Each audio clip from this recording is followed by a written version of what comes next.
Hello, you wonderful people, and welcome to another episode of Crime Centric. This being a show where I talk about crime dramas that I watch. For today's episode, I'm going to talk about the latest episode of The Old Man. Great episode. A lot of really interesting things went down in this episode, so let's break it down. So I thought this was really interesting, the opening, because I saw, God, I'm going to butcher that actor's name, so I'm not even going to try, but I've seen him in stuff from time to time. For a second, I was wondering whether Evil was the most recent thing I saw him in, but because he was in an episode in season 1. But in fact, most recent thing was The Blacklist. Like he was in this an episode in the most recent season. Regardless, I thought that sequence, the way that opening began, I was like, because the moment the girl, walks over with the crutches and everything, I was like, is he going to kill her? Because I was thinking, like, I figured from the very beginning, I was like, he's the assassin, isn't he? He's the one that Harper ended up calling, and lo and behold, he is. Just so funny in many different regards when you break it down. The first person he interacts with in this episode, well, obviously he's talking to his mom on the phone, or his grandmother, and he ends up helping that lady, who is played by Jessica Parker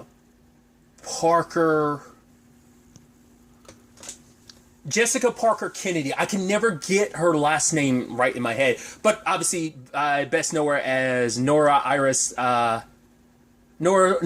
Allen on The Flash, aka Excess, Barry and Iris's daughter. But interestingly enough, he interacts with another character later on in the show, who's played by Echo Kellum, who was Curtis in Arrow. Just thought that was just interesting. Curtis, aka Mr. Terrific. So I just thought that was that time. I was like, oh, that's interesting. I didn't even think about that until I started recording. But I was kind of scared. I was like, but why would he kill her? Like, not like she was the target or something? But yeah, that's interesting that he would play the assassin. But he's like a well-known actor, and I'm like, okay, it's very, because the moment I saw him in the cast, I was like, oh, he's got to play someone pretty significant. The whole thing of like voices, and you hear someone's voice first and then you see them later on, this show does a really good job with that. But it's thematically, it's almost interesting because they did that, because we got introduced to his voice last episode, and now we get to associate that voice with the face. We do that in another element in this episode, and the timing's just so fantastic that they did that, like both sides of that in this episode. I thought that was kind of interesting. But yeah. So other than that, you have Johnny, or rather Dan, with Zoe, and he ends up telling, because at first he's like, well, Zoe, you have to come with me, and she's like, what, to Montana? He's like, yeah, and she's like, I can't, like, because she had that whole conversation about, like, right, people see you, will typically see a version of you that they want to see, and then they don't see that there's another version of you, and when they do see that version, it kind of shatters their world, because it's like, right, you're not the person they thought you were. She kind of talks about that kind of being the whole relationship between her and her husband, and now she's worried about that element between her and her son, that she's like, right, that eventually he'll look at her like, oh, or that he kind of does look at her like she's someone that's not worth the trouble. So, but before they could go in further in that conversation, Dan, or Johnny, is kind of like, yeah, we gotta leave. And she's like, she's like, give me time to think about it. I'll go to the bank, come back, we'll have lunch, and then we'll talk about it. He's like, kind of have to go now. She's like, we can't wait. He's like, no, the police were looking for, like, you protected me. You said I was your husband. You lied to police. Why would you do that? And it's because it's like, right, on some level, you knew that I was kind of hiding from them. I mean, to be fair, he fixed his hair a certain way, put on the glasses. Like, you lied. Like, why would you even feel the need to do that? I mean, for her, it might have just been like kind of a fun thing. It just makes things simpler. But it's like, on some level, you knew something was off. You felt the need to protect me. And she's like, wait. And then I guess she kind of did it subconsciously. And now she's like, it did seem weird. Wait, they're looking for you. He's like, whatever nightmare scenario you're thinking, it's not that. This is political. I did something. I fought in a war. The only difference is I was on a different side of the border, and that's the only reason why it mattered. So, and Zoe wants nothing to do with him, because he's like, I lied to you, and she's like, you lied to me. You lied, because with everything that's going on, and she thought everything between her and Dan, well, obviously, he wasn't the fake name he used with her, Peter. She thought everything between them was going good. And then the moment Emily rang up, I was like, and we didn't hear her voice, I was like, oh God, it is all inside her head, which I won't spoil it, but someone else recently in something kind of went through the same thing. I was like, oh, is it a repeat of that? And the moment he's like, she wants to talk to you, I was like, wait, wait, is she going to break the reality by like, there's no one there? But the moment she talked to her, Emily talked back, I was like, oh my God, she is alive. So they faked her suicide. I was like, okay, because it was a talk, because last episode I figured either it was all in his head or they faked her suicide. It could have been she did like try to kill herself, but maybe because knowing all that she knows about her family, maybe it was a lot to handle. So maybe she did try to kill herself, but didn't succeed, and she's still alive, but they just let the world think she was dead, or just that was just all a lie, an excuse from the beginning. But the moment Emily started talking to her about a name is just a name. Yes, my father, they sat me down and told me at 18 who I was, who he was, what he had done. And the harsh reality of it all hit me, because she's like, at one point in time, my world was like soccer and braces. And my family told me the truth about the war that they were involved in, what sides they chose, like how everything played out. And my mom sat down and told me, explain, a name is just a name. It has no meaning. What matters is the person that they are. It's just a name is just a breath. It's once again that conversation he had with Zoe last episode about how language is there's so much room for deception in that. So it's basically like, right, don't listen to person's words, listen to their heart to get to know them, get to see who they are, let their actions dictate what kind of person they are, and don't let them deceive you with words, because words can be deceptive. And Emily's giving her this whole thing about like, right, he protected my mom and he protected me. And if a small price to living like kind of a peaceful life and just away from everything is a new name, then that's a small price to pay. And then we get the reveal that Emily is Agent Adams. I was like, that's such a good twist. I lost my mind at that twist. Now, everyone else could probably be like, oh, obviously like Emily's voice, like people probably pieced it together that Emily and Agent Adams had the same voice. I didn't register that. But oh my God, that's so good. Because some people probably immediately, but they never had close enough scenes, because once again, it's a disembodied voice. Like, once you can really attach a voice to a name and a face, it makes it easier to be like, oh, how did I not realize that the whole time? That's like why I'm more familiar with voice actors when I'm able to pick them out now, because I'm like, oh, or just even anyone do any voice acting, because now I have a face to associate with it, so the voice sticks in my head because I now have a face to associate it with, right? So now that happened, I was like, oh my God, because I don't think she changed her voice. I don't think there's any modulation or anything on her voice. It's probably always been the same, but I don't know. It'd be interesting if they did actually change her voice a little bit over the phone. I mean, your voice doesn't always, because your voice doesn't always sound the same to you as it would other people. I doubt they're going that meta and deep with it, but I don't know. It probably is the exact same voice. Other people probably picked up on me like, oh, isn't this Agent Adams? Or maybe they're like, maybe I'm crazy. It's like, either way, I thought that was an amazing twist and an amazing time to make that reveal. Just like I said, with our assassin this episode, we got to finally meet him to some extent. So I thought it was interesting that Emily, we get to see her. I was like, that's so good. And it opens up a whole barrel of questions, because you're like, okay, so she automatically knows Harper and her dad's past. So you came working with him specifically for this? Like, why would you choose? And the fact that she looks up to him as a mentor, maybe because knowing their history, maybe like the fact is he helped out her dad and her mom, like helped them out back then, that maybe that's why she decided to work with them. He probably never knew that's why she probably took such an interest in learning from him, because it's like, right, I kind of owe you so much, because if it wasn't for you, my parents wouldn't be where they are, wouldn't have never eventually had me. Either way, I was like, that's so interesting, like that you would.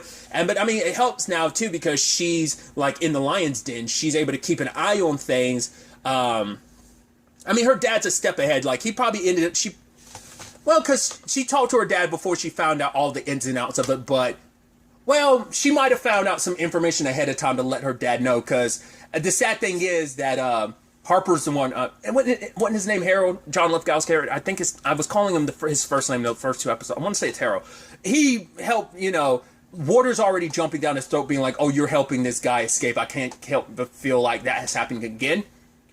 So it works out for Emily in the long run, but oh my God. And I even love that, because like, oh, she's Agent Adams, because we don't even know her first name, but once again, what is a name, And it's like, it's so good. I'm getting too giddy about it. I thought that was so amazingly done. But basically she told Zoe like, hey, you want two choices. You either go with him, because if you go with him, he will protect you. I promise you that. or stay. Either way, I just needed you to know what kind of person you were getting involved with. And Zoe didn't want to go. She'd like, just make sure you're going before I get here. Beautiful camera work when she's outside in front of the car, because if you look in the background, because at first you could see Johnny walking this way, like from behind her, you could see like him walking to the other side of the house, and then you see another person. I had to rewind it just to make sure I saw what I thought I saw, and it's like, yeah, it's the assassin. And the moment some glass like clinked, it was like clink. I was like, that sounded like that was a gunshot going through glass.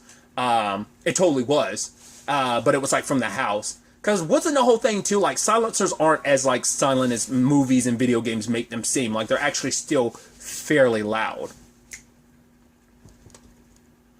Either way, because she also heard Dave and Carol barking, so she goes investigate. They're doing their whole, like, back and forth. Once again, the camera work on how they go about showing those action sequences and kind of staying on them, and even when they I don't know if it's a full, like, true one take or one shot, but, like, the fact is that they not one take, but like a one shot, that, like, just the camera movement kind of hiding potentially any cuts or any, like, stunt double work. Either way, she lets Dave and Carol in, which he was punching one of them through the window. You're like, oh, God. And I figure home dude didn't die. Like, I don't know whether Dan Dan didn't go for a double tap. I feel like in the CIA or something, they push more for a double tap, but he shot the dude, and maybe, like, when he came around the corner, the guy had already started getting away. And it's just like, right, we got to get out of here. Like, an attack team was already 2 hours away. At that point, they were like 15 minutes away. So it's like, all right, we need to get out of here now.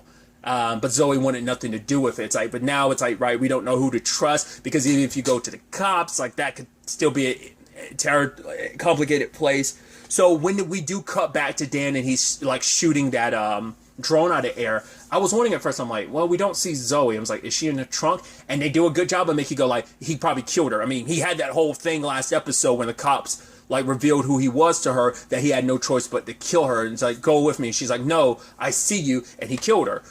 They're trying to play with you. Now, if it gets revealed he did, I'll be like, damn.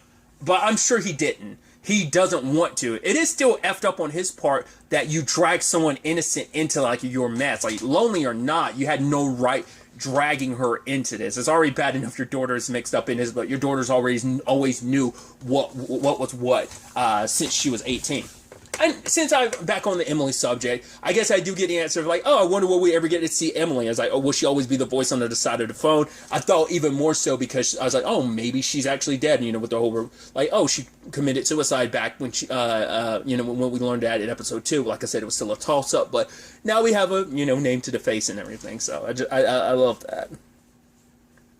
Well, face to the name more and voice more rather. It'd be the more accurate way to kind of put that. But they end the episode off being like, oh, did he kill her? Did he not? It's like, no, he probably just like knocked her out, or maybe she's like duct taped, or maybe she's just hesitant to fight back or anything because she's scared he might do something. But they leave that open ended whether or not he actually did it. Especially because Harold made a whole point that like, oh, this guy will fight, kill, do whatever he needs to survive. And it's like, he's not the monster people make him out to be. He even has to explain, I'm not who you think I am. I'm not the monster. And I think that's the interesting complication of, well, you've done stuff that even you would probably consider monstrous, but you probably thought in the long run it was for the greater good. But it's like the whole conversation he had with she wasn't his wife back then, about the two different kind of Americans, like the one kind being the ones who, the monsters who will do whatever it takes just to prove themselves right, essentially. So, to prove that they're on the right side of things. And it's like, Dan could easily be that person. Maybe at one point in time he kind of was, and maybe the wisdom of being older and everything he's been through makes him realize like, oh yeah, this is who I am. Or maybe that's who I was, but now I have the wisdom to realize like, I'm not that person anymore. I refuse to be that person. Or maybe the thing is, he never was that person, because as Emily says later on, things aren't that simple. Things are a lot more complicated when they get into like the very weeds of it all. But in the past, we kind of get a little bit more of that history between Johnny and Hamza, Faraz. And the actor who plays Faraz, I feel there's something else I know him from, but like one of the things I best know him from is Bones. That actor. He was one of like the I don't know if interns. I don't remember. It's been so long since I've seen Bones, but like they had a rotation of like people that would assist Temperance during like cases and stuff like that. There was like a constant rotation of people, and his character was one of those. I think someone eventually got the job permanently, or did they still do the rotations thing? I don't remember. Once again, it's been so long, and I still never finished the show either. Have to circle back to that someday. But regardless, Johnny saying like, "Hey, like, I have the guns for you." Well, I probably have the guns. I think they're on their way, but it's like, yeah. Hamzad is asking him the question, like, why are you here? He's like, well, this is the best, I want to kill Russians. And he's like, this is the best place to do it. And he's like, no, but why are you here? And he talks about what's coming and what's happening. And he believes that, once again, Johnny wholeheartedly believed that he was on the right side of things, but maybe it's the situation of Faraz didn't stay the person that he and others believed him to be. Maybe that like kind of a warlord angle, like once he got that power, it's like, that power, absolute power corrupts absolutely, that maybe he stopped being the person that, and maybe the justification is also like, right, Johnny said he had no agendas, but who's to say, like, nah, maybe he wanted to believe it so wholeheartedly that he lied to himself to believe he didn't have any agenda when in actuality he did. Questions like that. But we also get the answer, I thought as much. I figured as much. I figured Abby had to be, like, Faraz's, like, wife or something. Totally ended up being his wife. And I was like, yeah, I can see why this is extremely personal now. Because like his wife was his confidant, she was the like it's like because Johnny said he heard whispers about Faraz, and it's like, oh, those whispers, like that, she's the one behind those. So she's the one trying to gather people to Faraz's side, but a lot of people is like, right, there's plenty of women that Abby was like, oh, because I'm blanking on her real name was something else, obviously, like but obviously Abby became her like replacement name, but. Once again, just like so many people dropping their names and stuff like that. I do think that's such a prominent and important theme to this episode was, not just this episode, but the show in general. Emily's whole conversation about names. I think that carries even more weight than I think you initially would take it as. But when you really think about everything in the grand scheme of the story, she's the one gathering women to try and get, like, I guess either women and trying to get them to convince their husbands or something, because it's like, yeah, like these are smart, brilliant women who've heard the stories about you, so they believe the truth. The things that they believe is truth and facts about you, so they're hesitant to help you. So in the long run, putting all that aside, in the long run, it's so interesting because Abby did not trust Johnny from the beginning, and was like, right, who is this guy? Oh, he's CIA. We know more than you think we do. We don't really need your guns. Yeah, you could kill a couple people, shoot some Soviets like 200 yards away, but that's not going to solve the larger problem of our issue. And then Johnny's like 1,000 yards away. She's like, excuse me? He's like, I can shoot Soviets. I can hit people, kill you some Soviet officers from 1,000 yards away. 200 yards away? That's for children. So kind of seeing that contention between them, but once again, that conversation they had later on, where she talked about the fact is that she was going to be on her way to Ohio. That her family were going to move to Ohio. They were professors. She was going to, basically be an American, but the coup happened and everything fell apart. The plans changed. Then the CIA got involved, and they wanted to take advantage of and use someone else's war for their benefit. And she was trying to determine, once again, what kind of person Johnny was. Was he a good person? Was he a bad person? And she was like, I'm going to protect my husband until I find out what kind of person you are. But he's like, once again, I'm not who you think I am. I'm not the monster. We'll see. But present day, Emily comes in, and because Waters is actually, talking to, what was he? He's talking to Harold about everything at the time, about like, oh, he wasn't filled in, and it's like, oh, I heard you had a conversation with Agent Adams, but he was trying to fill Waters in. That, like, right, this is a story that you kind of don't even really know what you're mixed up in. You don't get the grand scheme of this job you kind of been pulled in for. Well, later Emily talks to him about, well, because he references like he hasn't seen a movie in such a long time. And she's like, right, the last movie I saw was with Chip, which I'm assuming the way they were talking about it was Harold's son. So I guess he also worked in the he was FBI as well. But Harold talked about the fact is that Emily, he's like, he wanted Emily to think like an officer, to be able to put, like a police person, to be able to put puzzles together. But he feels like this story, everything between him and Johnny, or rather Dan, everything in that regard is a story that, like, there is no puzzle, there is no actual solution. But the whole thing with Waters is interesting because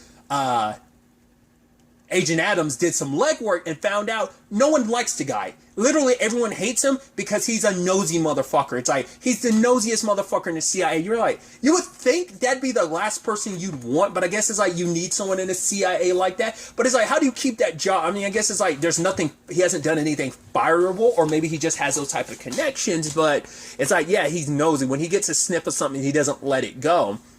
And it's like, right, so why would the CIA get someone like him, leave him in charge? Because this guy has no friends, so how the hell did he get this position, leading like this whole thing, acting as this liaison between the CIA and the FBI with this whole Faraz situation?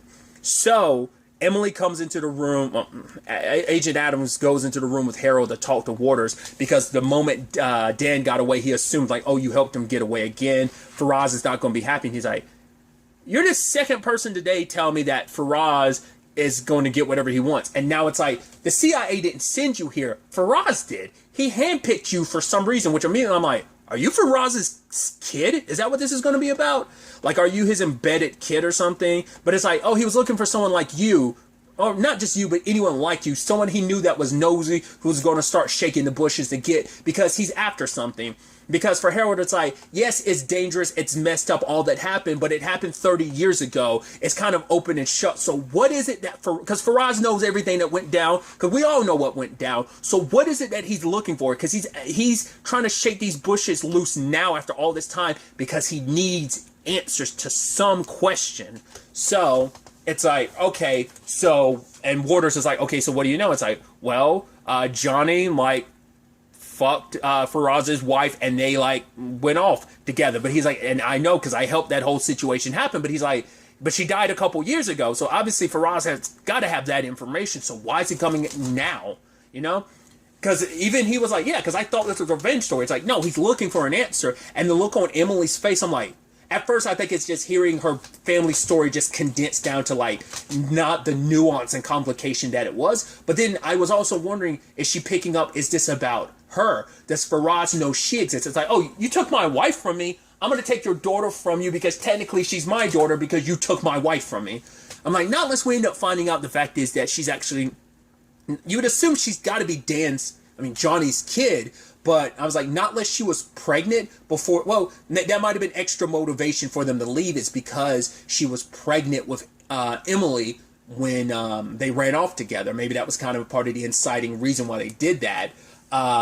Or maybe she actually is Faraz's kid, and it's like, oh, like Emily's going to grow up like me. So maybe this has to deal with like, no, maybe he's looking for his daughter. Maybe that's what this is. Whether it is that Emily's biologically his, or whether he's just trying to take Emily from Dan because no, that was my wife, so she's practically my child. Or maybe it's like, oh, you took my wife, so I'm going to take your child. Either way. But Emily kind of, she's like, stop it. And even, you can tell for the rest of the episode, Harold's kind of looking at her like, why are you, and she's like, right, Dan is a true believer, so there's no way like Faraz's wife would just leave like that unless there's like some complicated nuance to this, that there's still more story. So the only one we're going to be able to get an answer from is we have to ask him. And Waters like, ask who? She's like, ask Faraz. Set up a meeting. And he's like, why would I do that? It's like, well, this could go one of two ways. You could go back to Faraz and he can be super upset by the fact is that you failed to bring in Johnny yet again. Two, we could find out what it is that he's looking for an answer for, and we could bury this shit again, and everyone goes away winner, winner, chicken dinner type of thing. So we'll see how that plays out. But because later on, Waters is like, okay, you better be careful because you need to take responsibility. Because if Harold fucks me again on this, I know that you've got secrets that you want buried, and it's like, that's what happens when you're dealing with this asshole, this nosy asshole. He's such a dick.